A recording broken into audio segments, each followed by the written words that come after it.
This is Optimal Living Daily, episode 1775.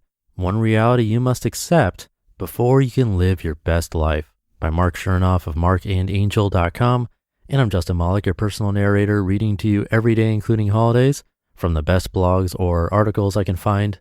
So without further ado, let's get right to our next article and continue optimizing your life. One reality you must accept before you can live your best life, by Marc Chernoff of marcandangel.com. I woke up this morning to a sunrise of astonishing beauty, so I walked out the front door to experience it. And as I stood in the yard gazing up at the pink, orange, and blue sky, my heart sung and ached at the same time. Instinctively, I wanted to share this breathtaking moment with Angel and Mac, but they were still sleeping, and that troubled me. I felt a bit down and incomplete without being able to share this special moment with them or with anyone. The most beautiful sunrise I'd ever seen was slipping through my fingers. I considered running into the house to grab a camera so I could at least show Angel and Mac a photo of the moment that they missed, but I caught myself and took a deep breath. I then acknowledged that there was something else I needed to do instead.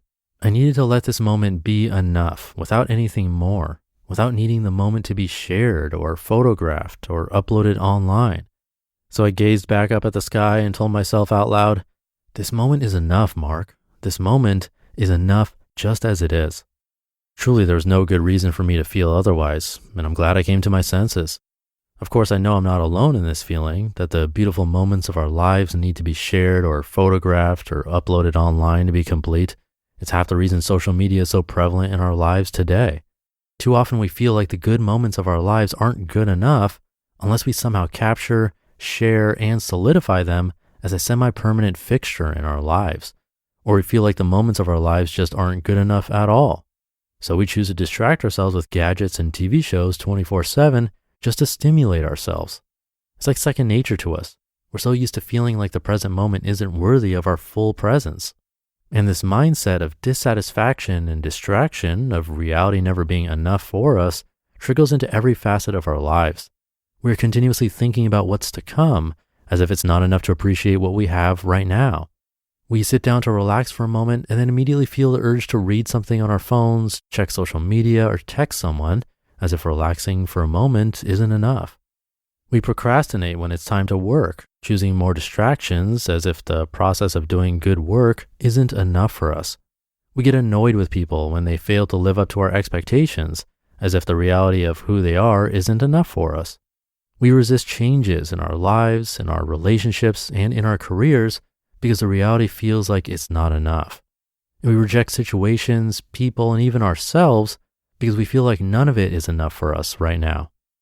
But what if we accepted this moment and everything and everyone in it as exactly enough? What if we accepted that this moment is slipping away right now and saw the fleeting time we have within this moment as enough without needing to share it or capture it or alter it in any way? Think about it. This moment is enough. What if we started acting like it?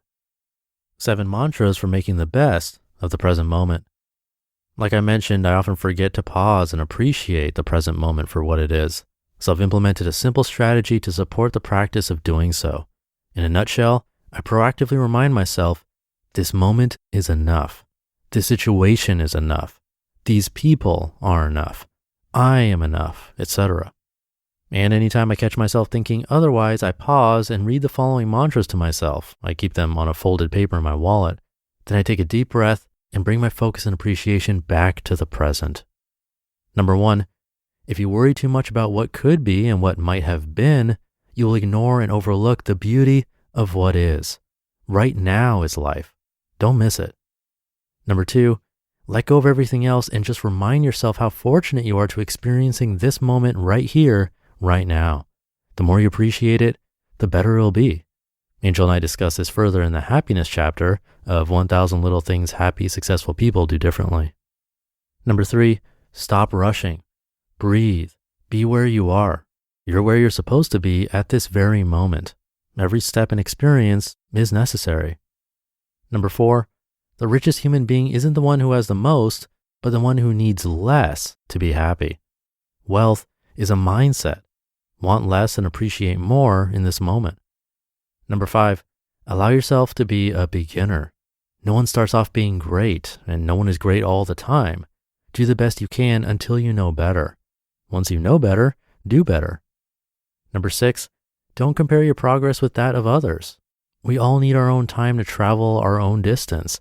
Focus on your daily rituals. Focus on the step you are taking right now. That is enough. Angel and I build tiny, powerful daily rituals with our students in the goals and growth module of Getting Back to Happy. And number 7, be present.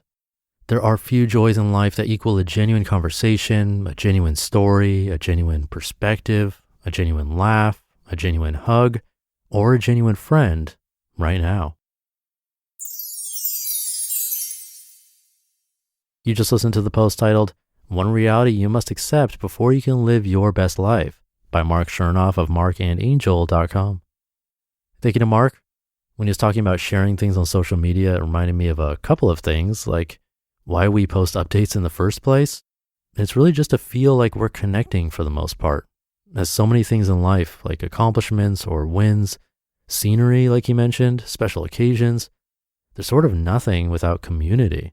And that's what we're all looking for. But it's funny how social media in particular can have isolating effects, the opposite. I think it's important to think about that and make sure you're communicating and connecting in more meaningful ways. The documentary on Netflix called The Social Dilemma is a decent place to get a renewed view of social media, by the way. So maybe check that one out. But I think I'll wrap it up here. Have a great rest of your day, and I'll be back tomorrow where your optimal life awaits.